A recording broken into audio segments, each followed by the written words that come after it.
அன்பார்ந்த உறவுகளே, ஜனாப் அப்துல் ரஹ்மான் ஆதரவற்ற மற்றும் முதியோர் இல்லத்திற்காக தென்காசி உதவிகரங்கள் சார்பில் காலை உணவு வழங்கப்பட்டது.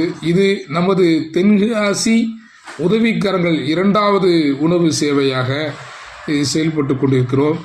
அந்த முதியோர் இல்லத்தில் அந்த முதியோருக்கான உணவு கொடுக்கும்போது அந்த முதியோருடைய ஒவ்வொரு கதைகளும் கேட்கும்போது மிக மிக வருத்தமாக தெரிகிறது.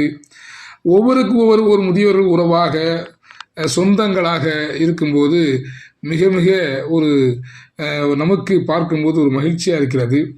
இப்போ நீங்கள் பார்த்துக்கிட்டு இருக்கக்கூடிய ஒரு மூதாட்டிக்கு தன்னால் சாப்பிட முடியாதுன்னா இன்னொரு மூதாட்டி அந்த மூதாட்டிக்கு உணவு ஊட்டி விடுது.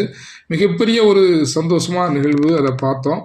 ஆனால் நம்ம முதியோரில் இல்லம் உருவாக்குறது காலத்தின் தேவையாக இருந்தாலும் முதியோர்கள் இல்லம் உருவாக்க நிலையில் மக்கள் விட்டுவிடக்கூடாது.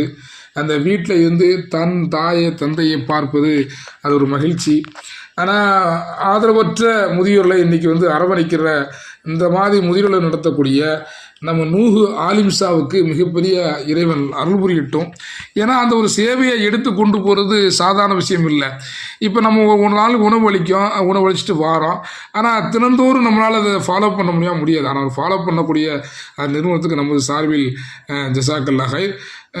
தென்காசி உதவுகள் சார்பில் கொலம்பஸ் மீரான் சுலைமான் சேட்.